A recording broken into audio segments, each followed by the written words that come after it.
Welcome, one and all. We are live here at Star Wars News Net Live. My name is Tyler. I am so excited to be here this evening for some Ahsoka Episode 7 talk. As always, we have Brian joining us from the great state of Kansas. And he's making his triumphant return after a couple of months hiatus. Long months. But he is back. Nate Manning, Star Wars book and comic extraordinaire himself, Nate Manning. Nate, welcome back. It's good to see you. Brian, as always, thank you for joining. Yeah. How you guys feeling tonight? Oh, feeling energized, ready to go. It's been some wild months, but Star Wars just never quits. There's always something to talk about, and I'm excited to get back into it. Very impatient right now. The Yeah. last time that we had Nate was on, with us was when we were talking about video games and stuff. Was it that long ago? It was that long ago. And It was that long ago. You were pounding like tons of Mountain Dew so you could try to pull on pretty much Still drinking all-nighter. That's right. To play Jedi Survivor. I was on some shows after that, I think. That's but right. Nonetheless. It was one of the last ones though. It may have been that one, and then like Skeleton Crew talk that we had at one point. But they may have actually been together. I don't remember. I don't know. It's been so long. I don't know anymore. All the months have blurred together. But my life is back to normal. So if you're regular viewers of the show, you might be stuck with me again. So I don't know. So for those of us joining us, make sure you please like and subscribe to the channel. Put the channel out. Put the link out there on your socials. Let people know where you're hanging. Tell us to come hang with us. As always, drop your scale 1 to 10 review in the chat. Let us know what you think. We're about to share our reviews of it real quick. We're going to walk through the episode, kind of talk about some major questions leading up to the big finale that is next week that I am absolutely stoked for. I do not want to have to wait another 4 or 5 days till Tuesday night. But Brian, here we go. Scale of 1 to 10. How you feeling? Thanks for coming in for a second. I really liked this episode a lot. I'm going to give it a solid 7.5. All right, 7.5. That works. I think last week you were at like a 9 or 8.5 or a 9. 8.5. Yeah, I was at an 8.5. Yeah. Okay. Nate, where are we ranking this one on your scale? I have some issues with the episode, but overall, I just had a whale of a time watching it. I can't. I see what you did there. Yeah. It was not intentional. Uh-huh. But I think I can't get it quite to 9. I think I'll go 8.5 out of 10. An 8.5 out of 10. Okay. Yep. I would say that feels a little high for me. Feels a little bit high for me. I respect the 8.5 out of 10. I think I'm the lowest of everyone then. I'm a 7. I'm a 7 out of 10. Nope. Like my scale though, that's still like high enjoyment. Like anything like in the 8.5 to 10 range, I'm like, boom, like just. You see, it's crazy, 9 like, for me. Yeah, okay. Yeah. 8.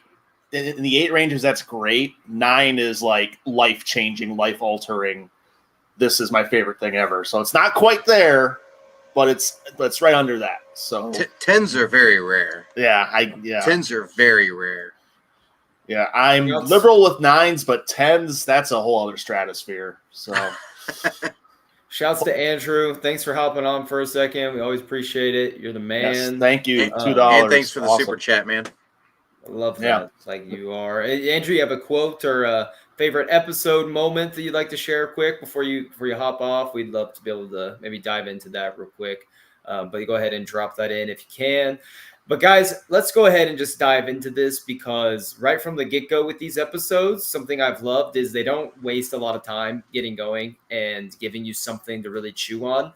And this one kind of goes straight into the courtroom with Hera is back, and you have all the gang is there. Mon Mothma's there, Hera's there, you have Captain Teva, like Chopper is there, and then we get the grand entrance of C-3PO, the big cameo kind of the week that we love to see.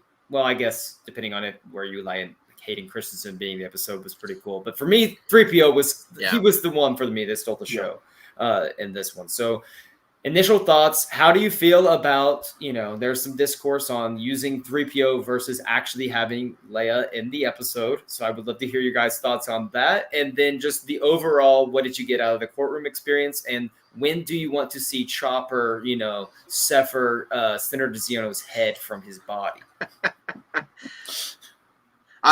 So the whole 3PO thing, that brought a huge smile to my face. That I was grinning ear to ear like an idiot. I actually had tears in my eyes seeing 3PO pop up.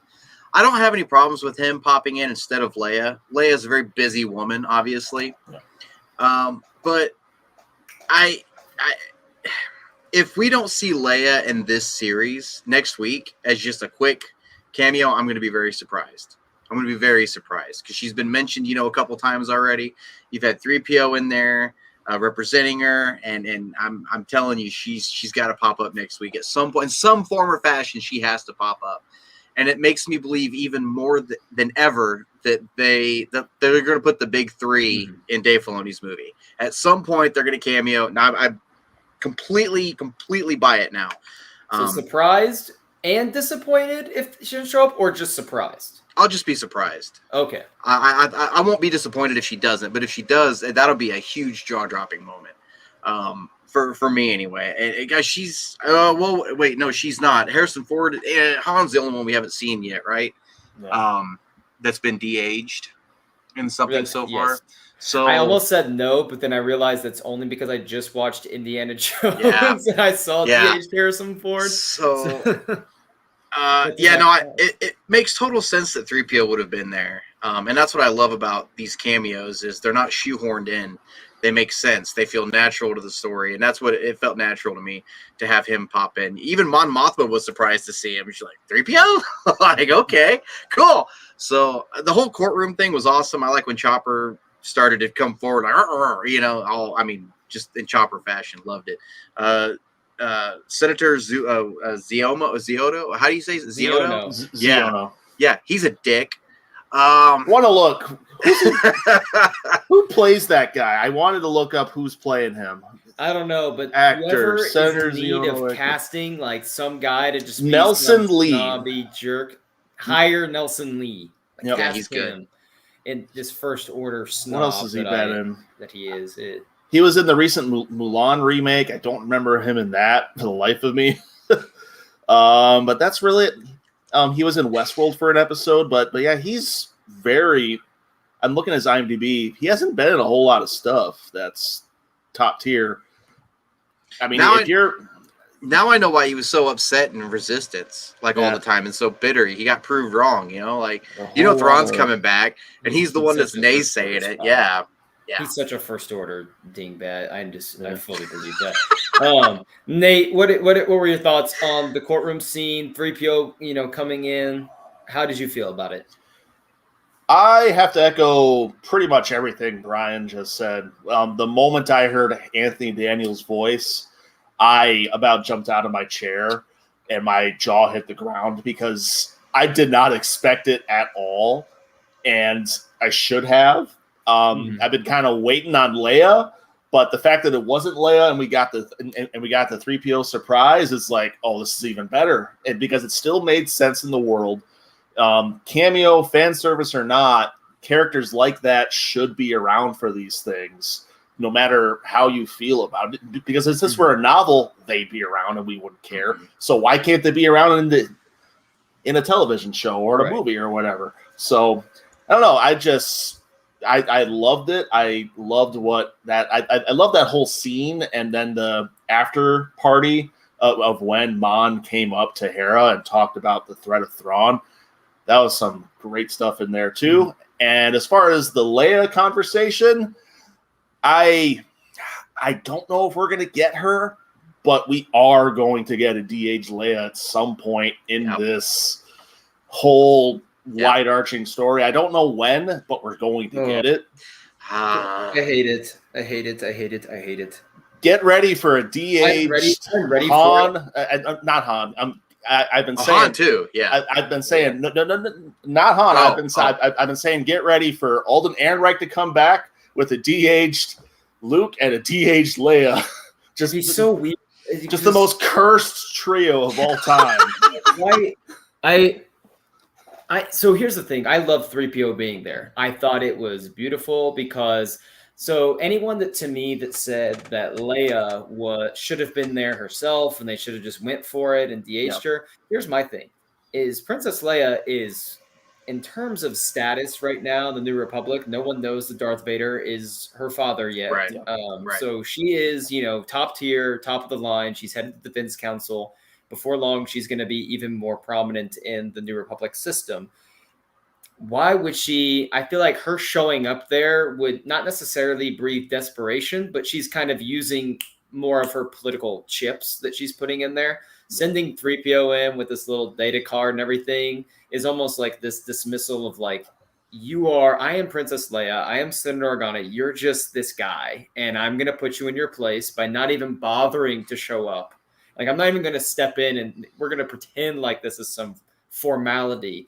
And 3PO and R2 are kind of like the narrators of the Star Wars world in a sense. And so having him come in there, not for us, we're super fans, right? We are the super fans that will dive into all of the different forms of Star Wars content. But having 3PO in there almost gives a little more credence and credibility to the whole show. And in terms of like, this really matters. Like the importance of this is bigger than just maybe, a regular maybe show that's just existing on Disney Plus for Star Wars. This is something bigger going on because we're putting this character in. And when this character is in something, like there's a larger story like at play here. And I love that. I am terrified for the DH Leia. When I see it, I will cringe. I will be unhappy. I'm on team recast Luke and Leia. I'm on team recast. I think it would be awkward sandwiching them in between sequel stuff, but to me, I would rather watch someone take on the character and bring some like life to it that I haven't seen before than just seeing the DH. The DH thing doesn't do it for me. Now I know that there are a lot of people out there who love it. So I don't want to I'm not trying to say that they're wrong or anything. Just for me, it's just something that it just doesn't do it for me. And I'm hoping we don't get it in next week. But like Brian said, and Nate said, like, we're going to get it at some point. Yeah. It's coming, and I will prepare myself for it when it comes. Some version of Leia is going to appear. I would prefer a recast because of what you just said, but they already established Luke. I'd be stunned if they don't do the same with Leia. And they've already made the comment, too. Kathleen Kennedy's already gone on record saying that, maybe recasting the legacy characters wasn't such a great idea. And, with Solo, with Alden and everything. So I think after that, and now we've got Luke and Mando and Book of Boba Fett, which he looked obviously he's not going to look perfect, but he looked pretty dang good in Book of Boba Fett. Yep, I think so I think that's about as good as you're gonna get. Yeah, I think the big thing with Luke and Book of Boba Fett, especially, is while he looked good, I think the problem people had is that it still felt artificial and fake because of the voice and his movements. It's because we know it's artificial. Yeah, that's the thing. It's because we know that they're older than what we're seeing. So it's like, oh, what? Like, wow, okay, that's what it is. It's just you got to. It's one of those. What do they call it? Suspension of disbelief. You just got to turn your brain off for a second. Just like, okay, I get what they're going for. Cool, whatever. Yeah, right. So, but also since then, they've improved the technology. So who knows what it's going to? I don't know. It's a very sticky conversation still. With the unfortunate passing of Carrie Fisher, it's still a very sticky subject for a lot of people because we're all so passionate about this stuff. And I don't know if there is a right answer, so it's just going to come down to what Lucasfilm decides and if it works. And if it works, I think most people will be fine with it. But I don't know. It's definitely sticky, but something that I loved was when 3PO did walk in, and they've done this. They put, the Force theme kind of comes in, overshoots, like it's coming in as he's walking in. And they've only done that a handful of times in these Disney Plus shows. You saw it when Luke and R2 come in on Mandalorian, season 2. We've seen it a handful of times in this show, like in episode 5, when the World Between Worlds stuff was going on. We were able to hear it a little bit. And so whenever they play that for a Disney Plus show, it just adds to the importance of it. And so I thought it was like beautiful to give 3PO, not just like, oh, it's cool, it's 3PO. It's like, even throw in the classic music, that we all know and love with it, to be like, yeah, this is an important moment. This is significant. So I love that. I can't wait for Chopper someday, hopefully, to be the one that gets to off Senator Ziono. Of course, we'll have to wait a long time because you have to wait a long time because we know that Senator Ziono is alive in season 2 of Resistance, which takes place like after episode 8. Yeah, so, but maybe he could kill him, and we could say, somehow Senator Ziono returned. Oh my! Somehow. The villain of Ahsoka season whatever 30 by that point. Filoni would be down for that. Which leads us somehow he returns. Not wrong. You're not wrong. To the next scene, which we jump into the training room with Sabine, and I thought this was one of the more impactful, touching moments of the show. She's going through her lightsaber forms, and then sure enough, out of nowhere, we see a hologram of, projection of Anakin, who made these holo recordings of her, 20 of them, to be exact, I believe. And for me, I'm just going to open the floor up to you guys. Tell me how cool it was just to see Hayden, back once again. I think we had heard some of that from the trailer. Now, I think there was some speculation over whether or not that was actually going to be in the show, or was that just some, footage stuff they were trying to get people excited for it. And so what was your reaction to seeing Hayden Christensen back and just seeing kind of more of that, not interaction between the two, but you can get how she's feeling and Huyang coming in. So I'll kick it to Nate first. Overall thoughts, training room scene. Did it work for you? This is one of the few scenes in the episode that didn't really work for me, honestly. I don't know why. It's just, I don't know, it felt weird. It made sense, but I don't know, just Ahsoka training in that moment, it kind of felt stilted. It didn't, I don't know, just something felt off about it. But I will never complain about seeing Hayden Christensen back at this point. It's always a joy, and seeing him really get to dive into this character now even more than he ever could in the prequels. It's really fun. So I'll never complain about seeing him again, but I don't know. I'm good for right now. So yeah, the scene just didn't work for me, and I don't really know why. It just didn't. And in the chat, let us know, Hayden Christensen, what did you think seeing him back for a second time in Ahsoka? If you're over on Twitter, Instagram, wherever you're watching, Facebook, you can hop on to the YouTube channel, YouTube link, and your comments can come in through there as well. But Brian, tell Nate why he's wrong and why Hayden Christensen actually did work in this moment in Ahsoka. I'm gonna agree with both of you. Here's what's gonna happen. I agree with Nate that it did feel a little stilted with her going through the motions, but at the same time, it's her practicing lightsaber forms. It's not her actually fighting somebody. It's her practicing the actual movements and going through in the muscle memory. So I get it, but the whole Anakin thing, it is cool to see Anakin again, to play a version of the character that he's never got to play. He got, he was in that film world. He was never in that Clone Wars, world or version of him. Because the two are, they have their differences, and to see him get to play that Clone Wars version of him now, talking about, hearing him mention General Grievous, Asajj Ventress, hearing Hayden Christensen talk about Asajj Ventress, that was nice. We finally got a live action mention of Asajj, showing her some love, thank God. And when he mentioned Count Dooku, I started thinking about it. I don't think Ahsoka ever met Count Dooku in Clone Wars. I don't think she ever came face to face with Dooku. Am I wrong? I have no idea. I'm blanking right now. Off the top of my head. She did. I don't think she did. But anyway, anyone in the chat, please, because now I'm gonna obsess over it for the rest of the show. I don't think she ever did. Hold on. Let's pause the show. I'll go binge watch all of Clone Wars real fast. We'll just sit here and wait. We'll reconvene in like a month. Did Ahsoka meet Count Dooku?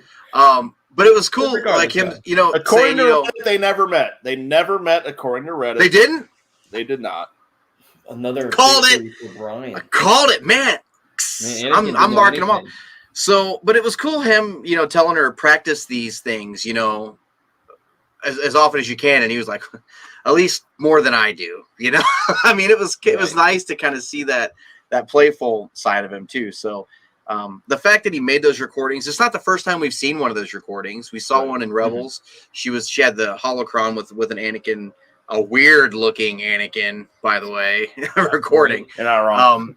But here's the question I'll throw at yeah. you though, is one thing that stuck out to me was how often, since she learned that Anakin was Vader, how often has she looked at gone back to those recordings? It felt like to me that this may have been the first time since she knew that he was Vader, that she went back to those recordings, because at the end when Hu Yang was like so thoughtful, I had no idea, and she took that deep breath and was just kind of like, he was a very good master. Like he was a good master, and it was almost like she would let that out, like out loud, like vocalized it, because she could believe it again. Because it's almost like she's seeing Anakin for the first time again.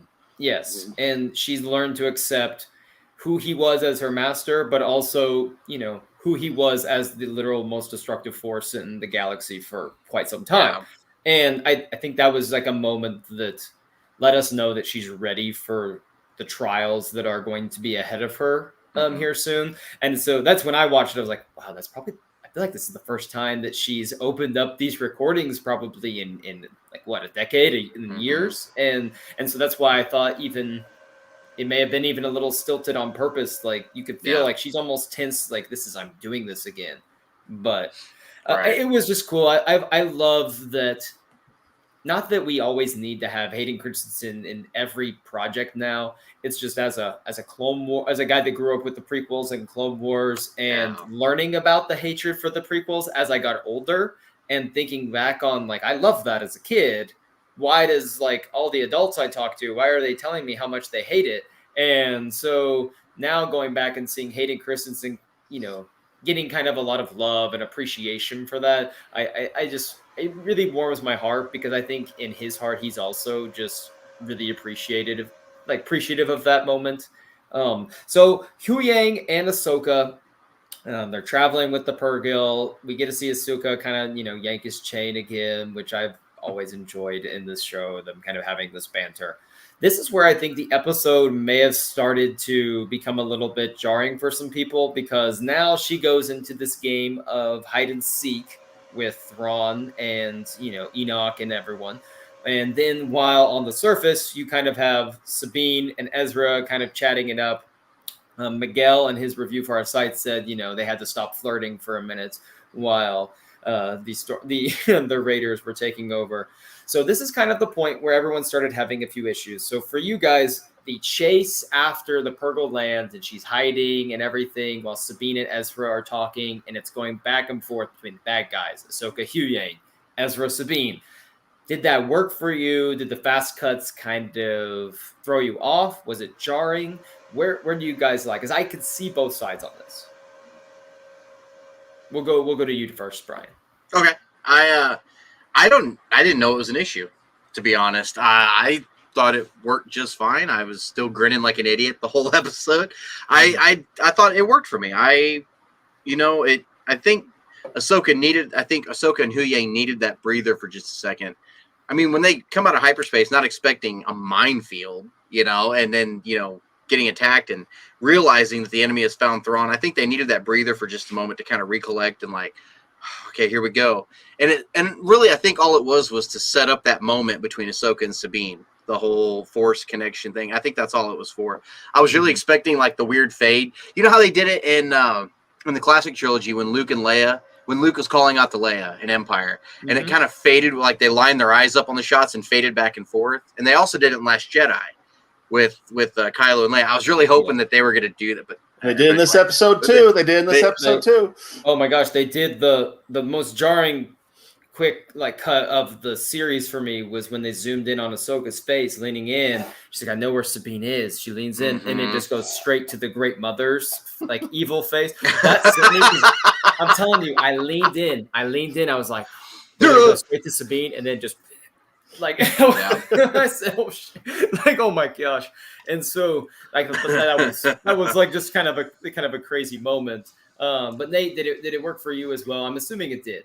Absolutely. On second watch, I saw some of the editing snafus that may or may not exist. It didn't flow the absolute best, but when I was watching this episode and the dueling action sequences as they played out throughout the episode, I was reminded about I can't remember from where Dave Filoni talked about this, but he talked about something that George Lucas brought up in regards to the Clone Wars and how action sequences should work in George Lucas's eyes.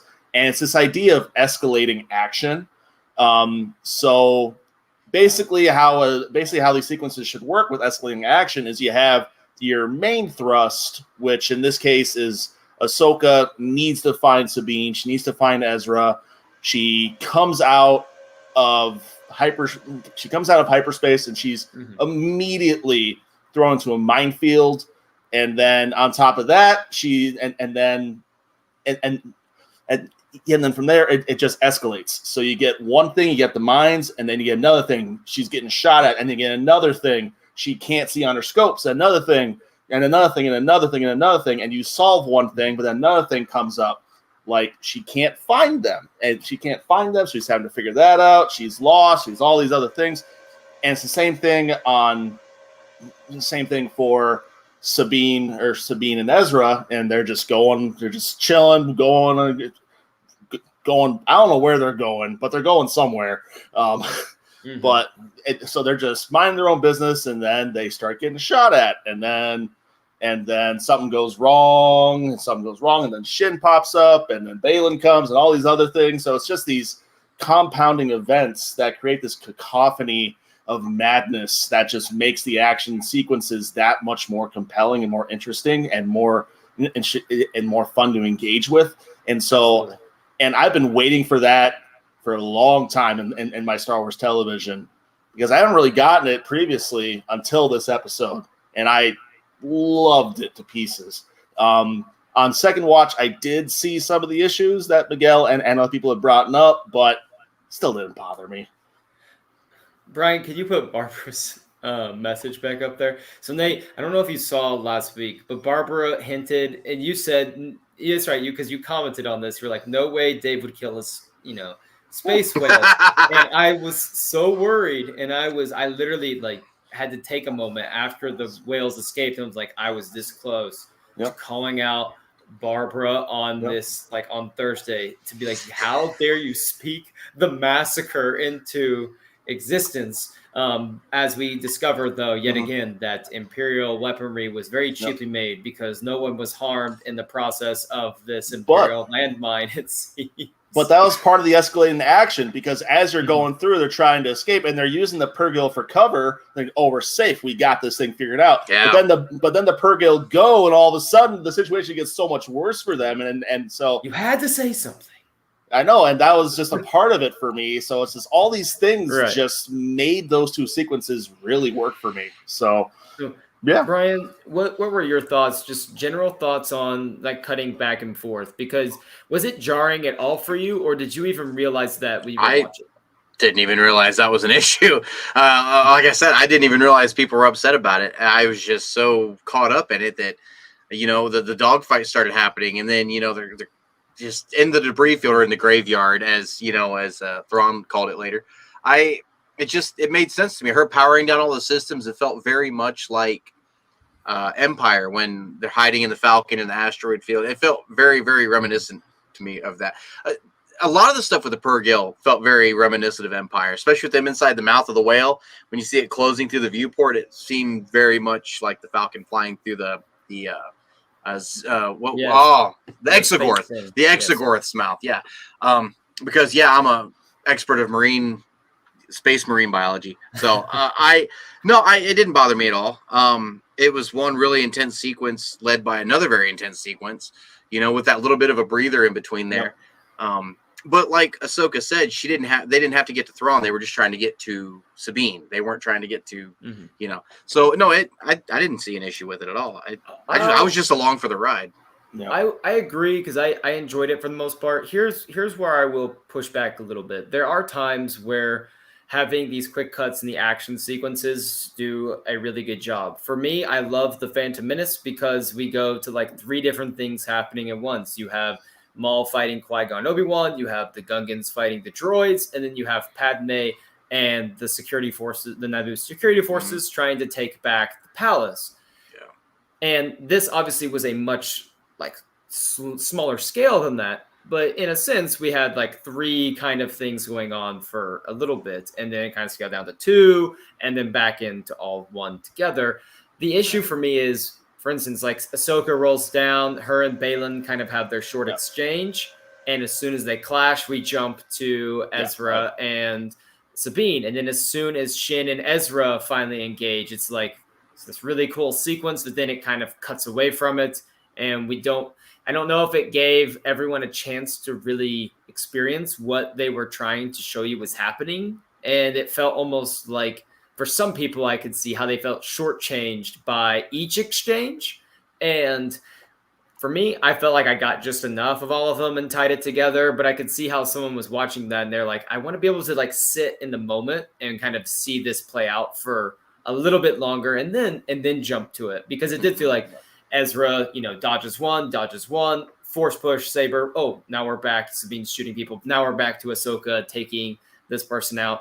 So if someone was feeling a little bit like, just let me watch what is happening, because for me, the Ezra, Sabine, and that kind of stuff, that was the best part of the show. Seeing their exchange, watching Ezra fight with the Force. And so I do understand for those people that felt like they were taken away a little bit. So do you guys want to start with Shin and Balin before we get into the Ezra Sabine side of this? So I will let you guys kind of pick. Are we feeling Balin Shin? Yeah, we can. All right.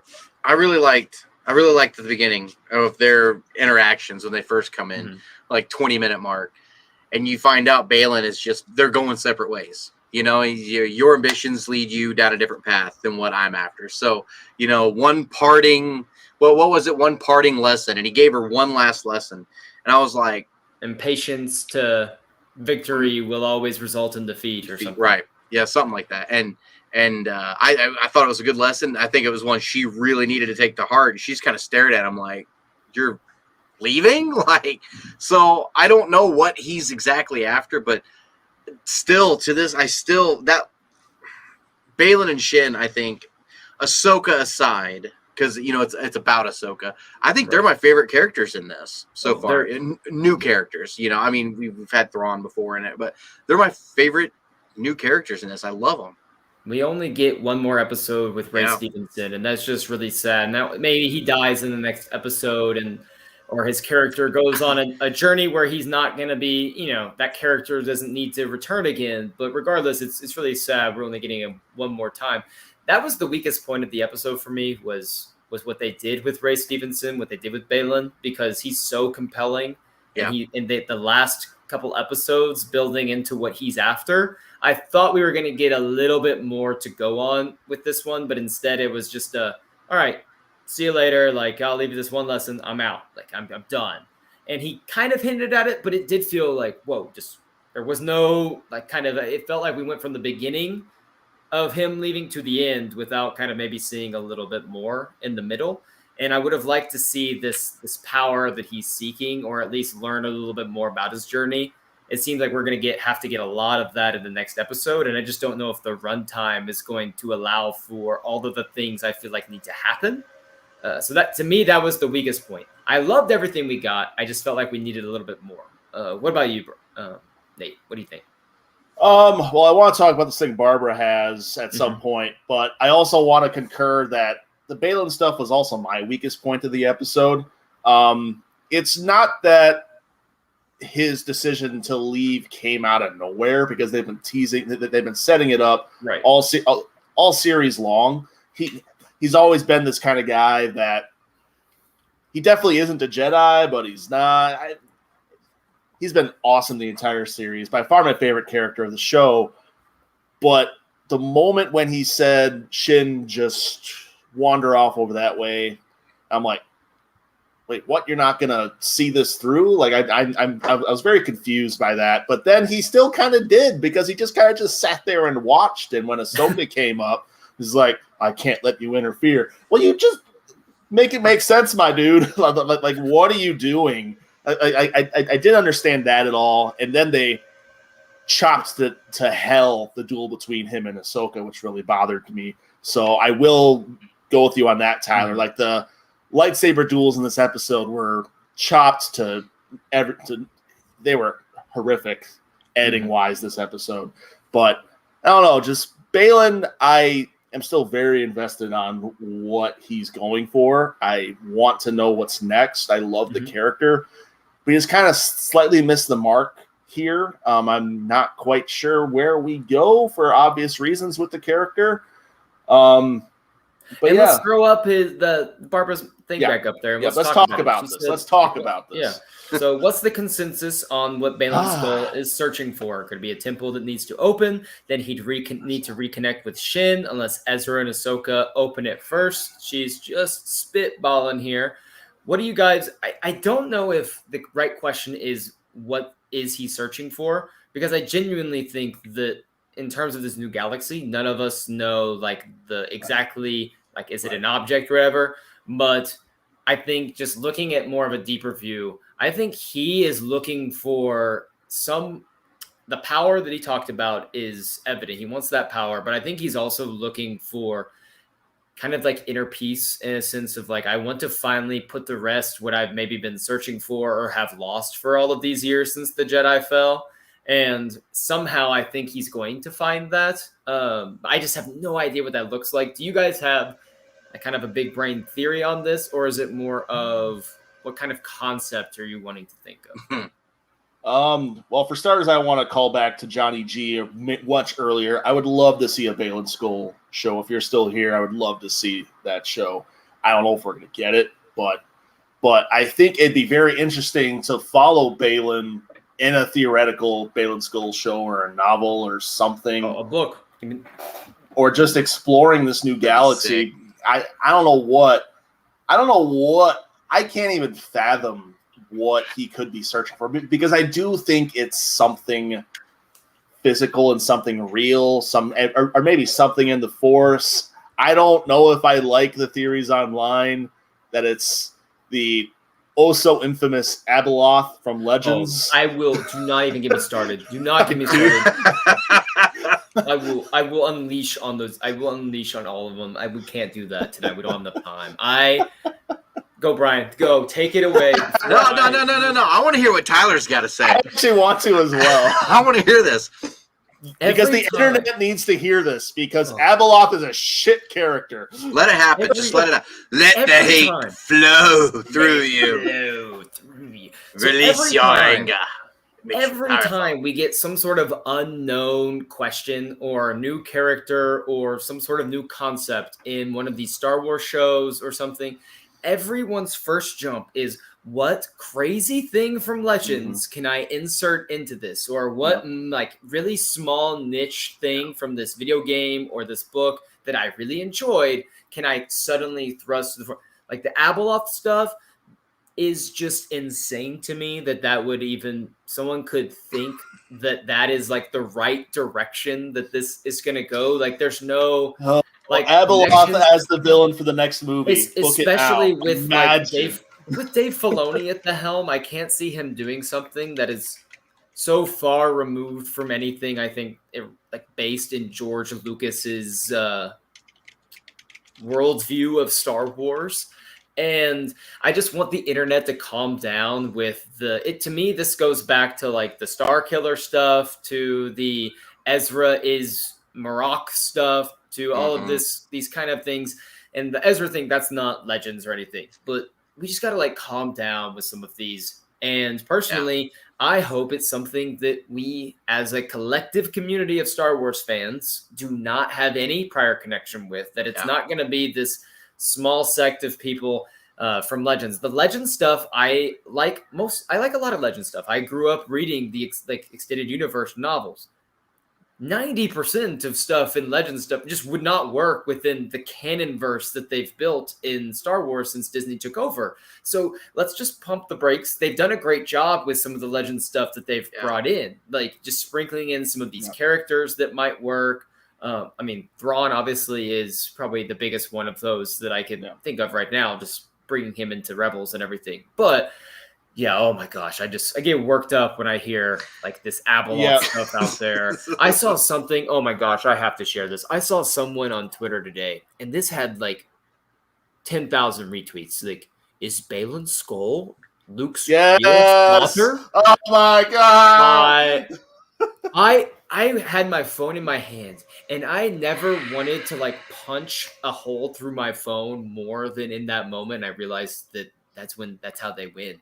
And then I did. I had to take a deep breath for a minute. I was like, do one of those like Lando Rise of Skywalker moments and think about us. And like, there's more of us, Tyler. There's more of us. Like, they don't exist. There was a meme I saw today. It was this guy like forcefully talking to this woman that had nothing, wanted nothing to do with him. And at the bottom it said, no, you don't understand. They were supposed to use the World Between Worlds to retcon the sequel trilogy. I was like, dude, I was laughing so hard. These fans, like, look, I can't stand that. I can't. And they're I can't stand torturing the minds of America's youth because I have kids that come into my Star Wars laden classroom and they say that they heard someone on YouTube say that they're retconning the sequel trilogy with Ahsoka. God. And I'm like, God, okay, we need to like detox your brain real quick. I'm going to write you a late pass for your next class. We're going to sit in here and have a short conversation. It's okay if you're late to gym. He will not care. We're going to sort this out right now. Oh my gosh. Nate, you just like opened up so much angst in my heart. Before we go any further, for those that are wondering what Abeloth is and how it could possibly make sense, basically it's a rejected force entity tied to the gods of Mortis, and it's basically this immortal, evil demigod that could only be stopped by Luke Skywalker basically becoming a Jedi god, and it's just this ridiculous, over-the-top, totally Legends thing that can just stay there. For those who like it, cool. But I don't want. I can't fathom a world where I'm looking at that at on a big screen. No. Brian and I have talked plenty of times about how we love it when they get weird with Star Wars. Yeah, I love weird Star Wars. I love weird Star Wars. Let's not go to that. We don't. There's a limit. We don't need to end up in Arkham. There's a limit. Weird immortal force gods. No. So, Baylan, yes. Thank you, Barbara, for sending us on the rant that just happened. Sending Tyler and Nate on the rant, yeah. And I think the consensus is we have no freaking clue. I have no idea what we're going to We're find. at another. I don't know what's in this other galaxy. I have no idea what could possibly be in this other galaxy. If it is Abeloth, I trust Dave Filoni because it's Mortis related. But I don't want it. I don't want it. So, Ezra and Sabine, their relationship was just something that. All right, let's take a deep breath here. Their relationship was something that I really enjoyed watching play out. We didn't get to see a lot of the conversation. I would love to have them go back and forth a little bit more on what Ezra's missed out on, what Ezra doesn't know, how she got there. I'm guessing they're saving that for this big thing where he's gonna be like, wait, you what? This guy I sacrificed everything for to get rid of. You basically opened the pathway for him to come back.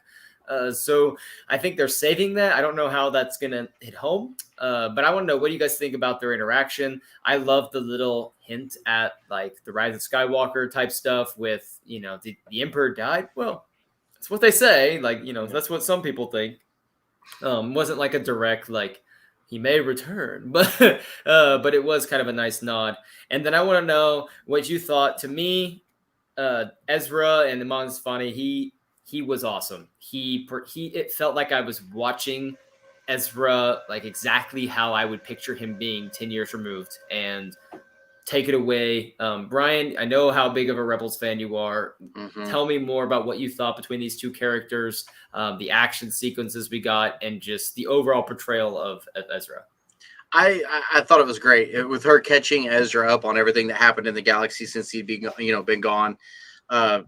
for him to finally, find out that the Empire had been, well, defeated at this point, and the Emperor died, and she, like you said, that's what they say, because everything they've ever put out, after Return of the Jedi, before Force Awakens, it was all propaganda, that the Emperor really was dead or not. Nobody knew the truth, so it was nice to kind of see that brought into, and Battle of Endor getting mentioned was nice, and and Ezra asking, where's Hera and Zeb? Zeb's training all these other recruits, and Hera's. It was nice for him to find out where everybody was kind of at, and you brought up how he keeps saying, I'm ready to go home. I'm just ready to go home.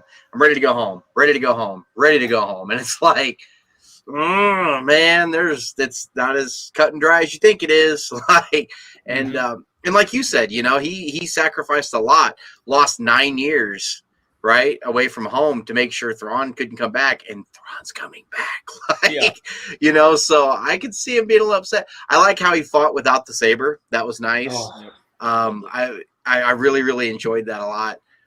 Especially when she's trying to hand it to him, and he's like, no, I don't want it. Well, it's yours. No, I don't want it. Like, so I was hoping he was going to take it, though. I'm standing up like, take it, you idiot. Let's go.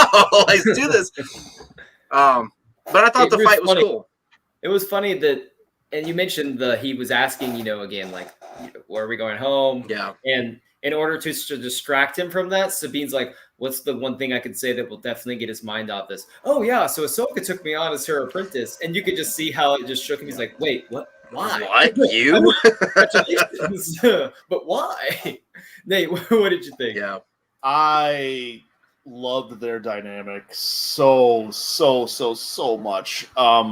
Last episode 6, when Ezra first came on the scene, I didn't quite buy Amon as the character, but Natasha Leo Bordizzo, the way she reacted seeing Ezra, oh my God, it set my heart ablaze. And like, I just love seeing the rebel Sabine all across her face. And that just carried over into this episode. And Amon in this episode, he shined like no one's business. He was wonderful. And seeing them bounce off each other, and just the, I don't know, I don't want to say snotty, but just the like sarcastic way that Sabine talks around Ezra, and the way that Ezra always just fires the same type of attitude back. I love their back and forth, and I cannot wait. And I know some people are like, well, why didn't we find out what Ezra's reaction was when the Sabine and others, like, just wait till next week for that reveal. That the show happened. How I know. There's going to be a moment next episode where they're trying to escape, and Thrawn is like, I know all your guys' secrets, and he's going to turn everything on its head, and all of a sudden, Ezra's going to be like, Sabine, what? You betrayed Ahsoka and all these people? Like, what? Why? What? I didn't. So I love the dynamic in this episode, and seeing Amon use the Force was great. I still don't love how Disney Plus, how these Disney Plus TV shows illustrate the Force. It feels very TV show and not cinematic to me. Right. It just feels very, I don't know. It's fine. You just got to accept it with these types of things. It almost feels more like a superpower instead, like you might see like in like a Marvel type, or like a superpower instead of this kind of old mystical vibe that you get, like when Luke is grabbing, his saber for the first time in Empire, and it's more of this thing. It almost feels more like this quick animation that they're trying to throw out there. That little sound effect they do. Just don't. It's not in the movies at all. Besides, like the sequel trilogy, when it's just this super advanced like Force connection. Just stop. Just stop. I get why you're doing it, but just stop. Can we take a moment to appreciate too how Ezra's chainmail armor is made of stormtrooper dog tags? Yeah, like that's awesome. Love it. I was wondering. I was gonna mention. I had 4 things I was gonna bring up, and that was one of them, because I was like, I bet Brian caught that. Like that's something that I feel like Brian would catch. So stormtrooper dog tags. He did.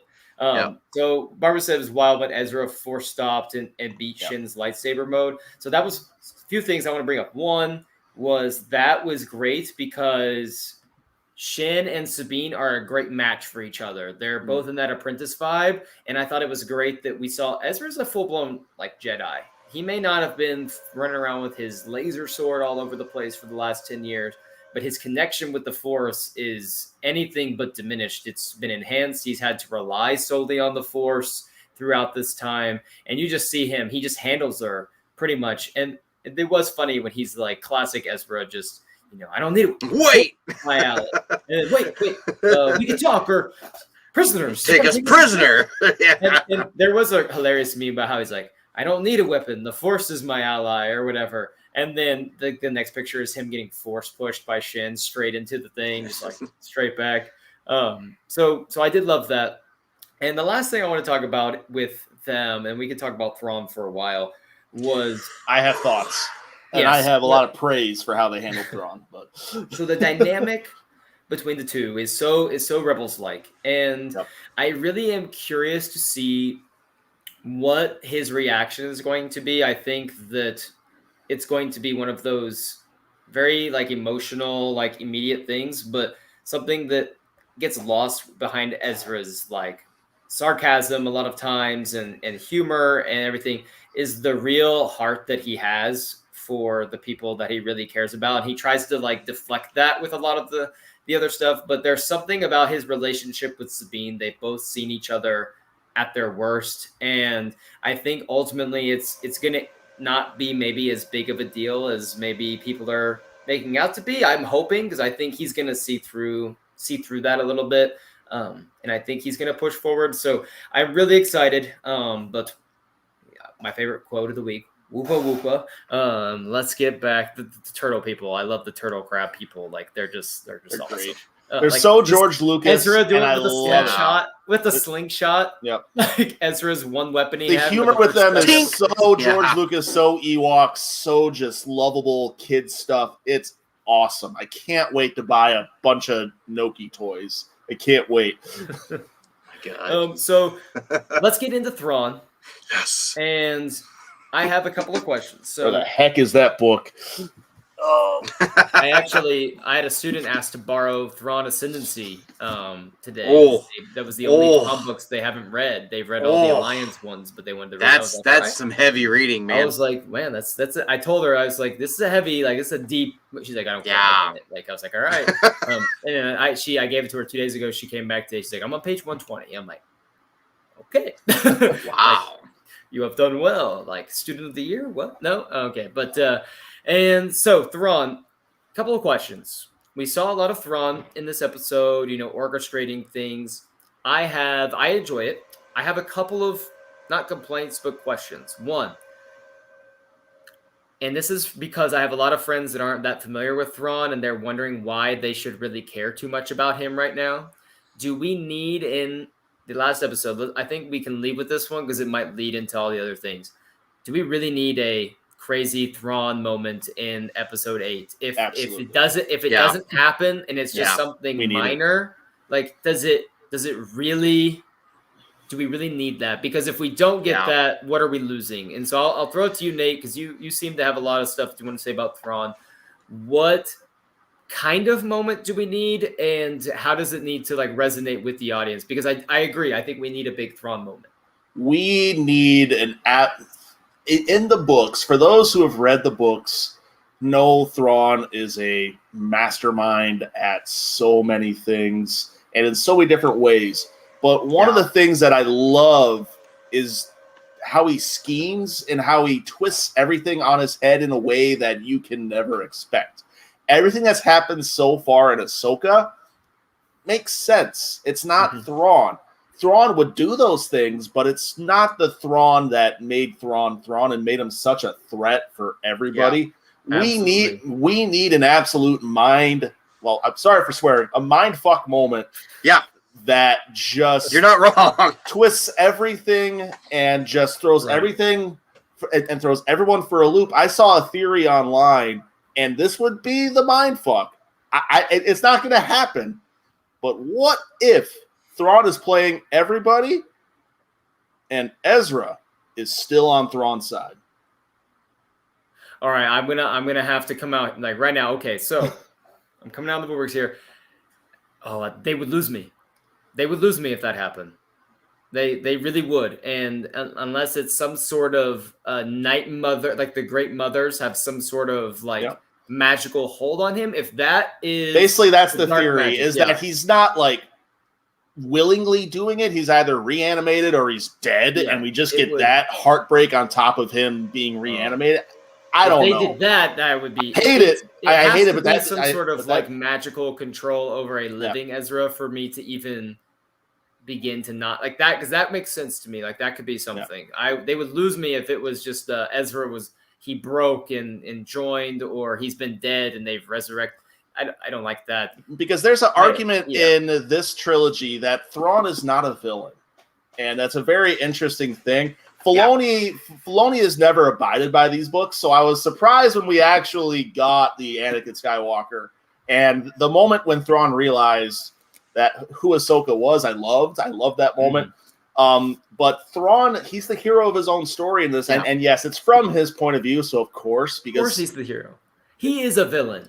Yeah, he is. Even in this, like he's knowingly working for the fascists, and even if but it's like he's a villain, it's for not like the Empire's. But he's the type of guy who could convince an Ezra Bridger that, hey, we're in this weird galaxy. There's Abeloth hiding over here. We need to go back to the new galaxy. It's just I disagree. I have a hard time thinking Ezra would ever willingly do anything that would benefit Thrawn in some sort, unless it was his own I disagree. I'm just proposing that as the mindfuck. I think the more likely. How many moments can we have of Thrawn like this last episode? Just like he ends up losing and doesn't go to court and play. He's like, this is actually a victory for us if you look at Thrawn, it. And in the finale, we can't have that again. In the finale, Thrawn has to win. If Thrawn doesn't win, this whole series is going to suck. So Thrawn needs to win, and he needs to decimate. Here's the thing, too. This series is setting up a future film. All right. Yep. And for you to get people excited about that future film, with him being the villain, you have to convince people who don't know who Thrawn is, because 90% of the people who are watching this show have never read a Thrawn book in their lives. They have no idea who he is, nothing. You have to convince 90% of the movie-going audience that's not Star Wars sweaties on why they need to go see him get his butt kicked in Heir to the Empire movie, whatever it is. You know, we know he's going to lose in the movie. We know he has to, because we know the sequel films happen later. But you got to get asses in seats, right? So you got to get people to realize that's a bad, you know what I mean? And so, I think I think the whole last episode, it has to be a beefy episode. There's got to be it's all got to be payoff, all of it. Yeah. And it's got to be Thrawn really showing his stuff. I mean, because he got defeated by Ezra and Rebels. He got defeated. When they took off in hyperspace, Thrawn never saw that coming. He got defeated. Yeah. Thrawn learns from being defeated, right? Yep. He's learned the way Ezra's going to fight now. He knows everything about Ahsoka now, knowing who her master was. He's going to be able to be 10, 15 steps ahead of everybody in this next episode. Yep. He's going to be. So you have to have that big moment to convince people why he's such a big baddie, to give us validation for telling people, no, he's a bad guy. You have to just wait and see. And like you were saying, Nate, in his books, he's the hero in his own story.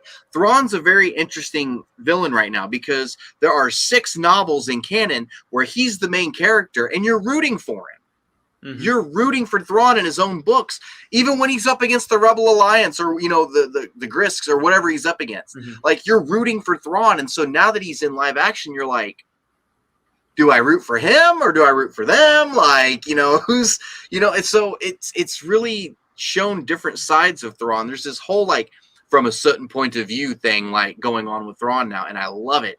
So yes, absolutely, in a roundabout way to answer your question, there has to be a moment where he really shows his chops. Here's the problem that I'm running into. I think what needs to happen is they need to get to the new galaxy quicker than what we're anticipating in the next episode, and there needs to be some sort of showdown between him and someone in that episode where it results in some heavy casualties of some kind. The easiest thing to point out is a battered down Chimera comes back to the main galaxy and destroys, some of the New Republic fleet that we've seen, and like is able to do that with, less numbers, a battered down Star Destroyer, and maybe it has something to do with this mysterious cargo that they've been loading. Like he said, the cargo's loaded. Yes, actually, we don't know what that is. We don't know what that cargo is. It could be something really bad. I'm thinking that has something to do with this mysterious cargo is going to have something to do with it, because the only issue that runs into this is because we know that with Thrawn coming in and there's going to be this major conflict when episode 7 hits.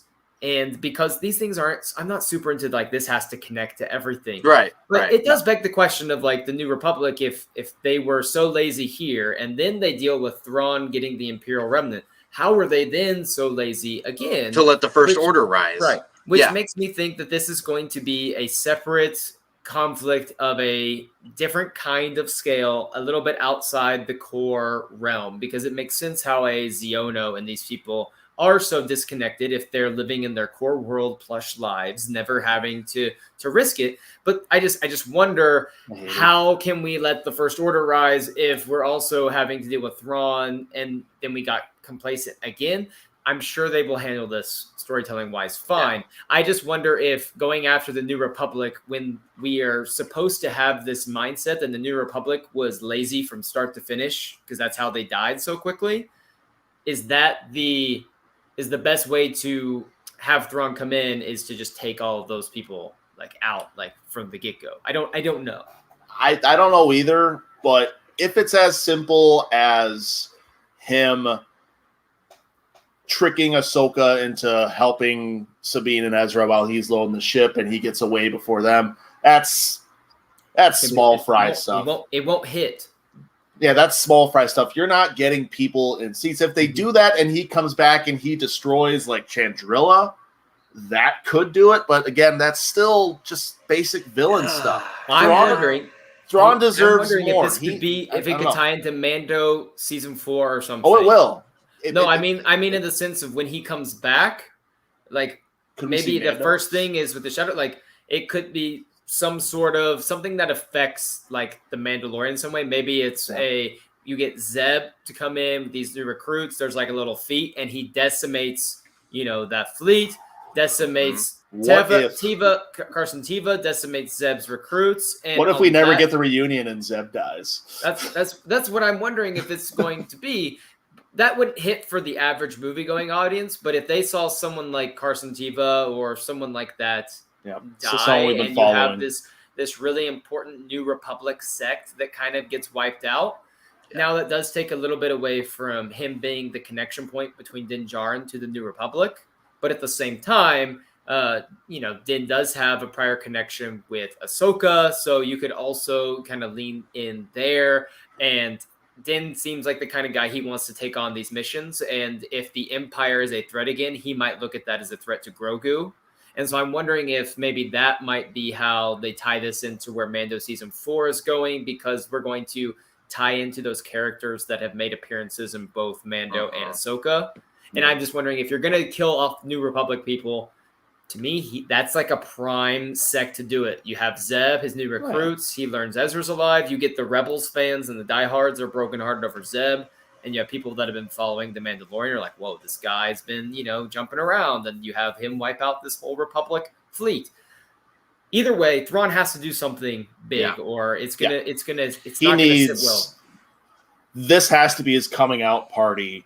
I don't know what that looks like, but if it's not, it's got to be big. You're going to struggle getting people excited for the next thing. And the thing is, I keep seeing the theory that this cargo that they moved over, they look like caskets, they look like coffins.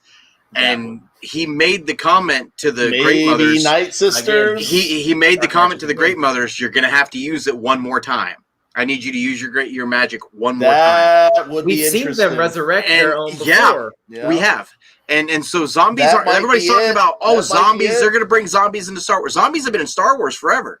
Mm-hmm. I mean, Geonosis In Clone Wars, they had the weird brain parasite that was doing the zombie Geonosians. You know, you've got the Dathomir Night Sisters who are like on willy-nilly resurrect their dead sisters to fight battles for them, you know? And so, like... You need an army? I got you, bro. Like, you know, they're buried everywhere, you know? And so, I think I think Thrawn's coming back with an army of the undead, which it sounds so weird to say those words. I think he's coming back with an army of the undead. That would be his. And I think that's going to be the hit.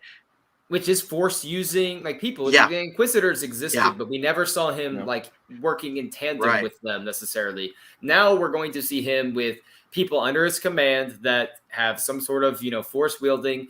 And to me, it makes sense that could happen. Or the Great Mothers are definitely have been promised something in this new world that in his new order he wants to create, because they are powerful enough on their own to, you know, kill him off if they want to. That they trust in the plan that he's promised them. The only thing, and this is the last question, then we probably need to get off here. But with the Great Mothers, are we going to see them heavily involved in some kind of mind-blowing or intense way with action so far? Something I've been not disappointed with is I really like the little ball things they use and everything, but I would love to see more of the classic like green mystical, the green magic stuff and some of that come into play in the last episode. I'd love to see, why should I care? Obviously, these people have been in Peridia for thousands of years or whatever, but why do I really need to care? Like, show me why I need to be really cared about them, because I think for the average audience,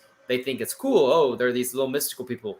Why should I be super afraid of them, though? I think maybe we should get some of that in this last episode. What do you think? And if you have them resurrecting like 100 people at once, and more. That right there, and they're the ones that are doing it. We've seen it in Clone Wars. We've seen it in Rebels. We've seen it in Jedi Fallen Order. We've seen it, but the normal audience hasn't seen that yet. You know what I'm saying? So that's gonna to me, Night Sisters are terrifying. Yes. As soon as you saw 3 Great Mothers together, I was like, oh shit, like this is going down. But most people are like, okay, so what? They can like pinpoint. They're like a coven. They can like pinpoint on a hollow map. Big deal. No, show me why they're terrifying. I'm with you, Tyler, and I think they're going to. I just worry we don't have enough time with all of this, and that's the only reason why I agree with some of the pushback for the last episode. Is did it set up everything enough to give us enough time for all of this to happen? Yeah, I don't know. What do you think, Nate? So the last episode of Ahsoka is going to be roughly 50 minutes long. So it's a beefy one. We have Balin stuff to wrap up. We have Shin stuff to wrap up. We have Thrawn. Like, there's a lot to do. It's going to be jam packed. Nate, last thought on Night Sisters and everything before we get out of here. And Nate, I also want to hear your opinion. Are we going to have an end credit scene? Yes. End credit scene, probably. I don't know what. Honestly, the end credit scene. Season 2. Honestly, the end credit scene might be what Balin finds out. I think that's how you do the Balin stuff, and just have a quick thing. He finds a mountain in the distance, and we find that out in Ahsoka season 2. I think that's all you have to do with that. I think there's plenty of time to do all this stuff in the finale, because honestly, what questions do we need answered? I'm so confused about online about what open plot threads are dangling that can't be answered with a 2-second line of dialogue. Like I don't know. Here's where the plot thread comes to. I think it's less about the plot thread, and it's more about how you want season 1 to end with the feeling of existential dread of Thrawn's return. Yeah. And that's the big thing they need to drive home. Everything else can... Yes. But it feels like there is a lot they need to settle in this, like, other galaxy first. Like, you went all the way to this other galaxy. You've been hinting at some things going on. And then are we going to jump right back and have enough time when you jump back? Like, is he going to jump right to the point where he's ready to deploy something, like, immediately? I think that's where the Discord comes in. Maybe they don't go back, because there's been some weird things going on about how the Night Mothers are able to talk to Morgan Elsbeth when they're in separate galaxies, right? Right. maybe they have something, the ability to not even have to be there in the main galaxy and just wreck it and just resurrect everyone. And then the whole galaxy is in turmoil, and then Thrawn leaves. And then they find out, And the that's people your doing it are in the cliffhanger. next galaxy over? How are we supposed to And that's stop your that? cliffhanger for the end of the season. Perhaps I don't know. Thrawn is able to communicate with the Imperial Remnant, and there is a coordinated attack from the Shadow Council or something like that he's able to orchestrate, and then he arrives. And Pelion, maybe we'll see Pelion probably in the opening, and he might have a little conversation with Thrawn about, hey, we're coming back. The plan, it's in action. Get the people ready. I trust Filoni to hit this. He needs to hit this because if he doesn't, it's gonna be tough because his movie. You got a movie writing on it. Yeah, he has a lot writing on this. There's going to be a second season as well. And I hate talking viewership, but viewership is dwindling. I hate talking about it, but viewership for these shows is dwindling. So you need to do something. They're starting the password crackdown soon too. I wonder what that's going to do. You need to do something big here, and if Filoni doesn't, I don't know, because Skeleton Crew is not going to generate a lot of hype. I'm sorry, it won't. Mandalorian season 4 is the next big thing, assuming that's before Ahsoka season 2. So they need to do something big. I trust Filoni because he always delivers on finales. He always has in Rebels. He always has in Clone Wars. So I think he will.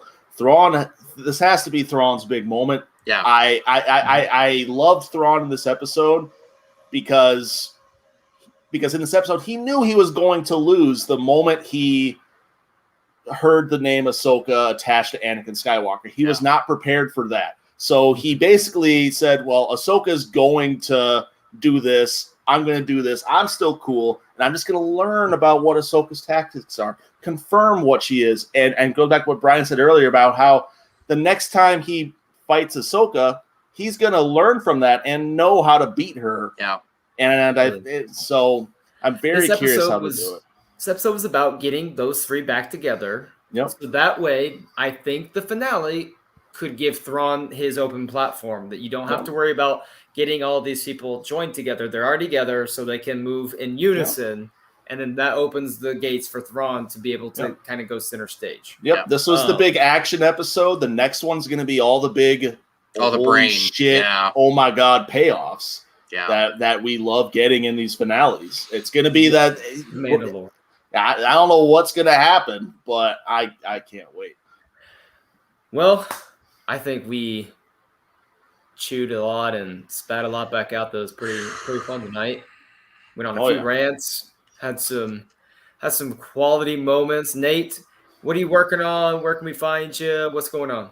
Well, you can find me on Twitter at Nate_Manningham. Right now, I am suffering through a very difficult Minnesota Vikings season. It's been a rough go of things in the football world, but baseball, Twins are winning the World Series, so I'm excited about that. But in terms of what I'm working on in the site, you can find me talking books and comics on StarWarsNewsNet.com. Be sure to go there for all your news, all that good stuff. I'm currently reading a super secret book that I will be talking about hopefully on the show in a few weeks. Hopefully with some others. Hopefully with some others. I'm trying, man. I'm trying. We'll see what we can pull together. You can talk about the Kira book out loud. You can. Hey, I'm leaving that to you, man. I am not touching that book. I'm jealous about that one too. Yeah. But yeah, that's what I'm working on, and yeah, be sure to get all your news. Follow me on Twitter, where I will hopefully be able to celebrate some Vikings wins on Sunday, or a Vikings win on Sunday. Probably not, but Brian, what's going on? What do you want? The Panthers are trash. You guys can find me on my show, the Star Wars Canon Podcast, every week. And we've got a couple episodes out already. We finally came back. We're off hiatus. We're gonna have a full crew. We're gonna have the full panel on this weekend's episode. I believe I extended the invitation out to the entire crew of what we call 1138 production. So hopefully we'll get everybody on and have a really big episode. Getting ready to talk about the finale of Ahsoka. I'm going to get all their opinions on all this as well. And answer some mailbag questions. We always have a lot of fun with it.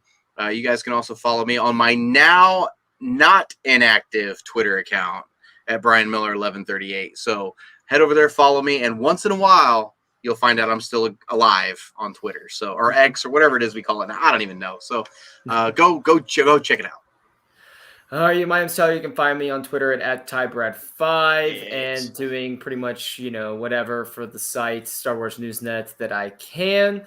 Go there for all your, Star Wars news updates. One thing that sets us apart is that pretty much every little comic, book, anything that you could think of, we kind of do a deep dive over it all. So that's something that sets us apart. Like and subscribe to the channel. Share it with your friends. We'd love to see you back next week for the Ahsoka finale. We're looking forward to that. We will be here at the same time next Thursday. And just remember, everyone, impatience for victory will guarantee defeat. We'll see you next week.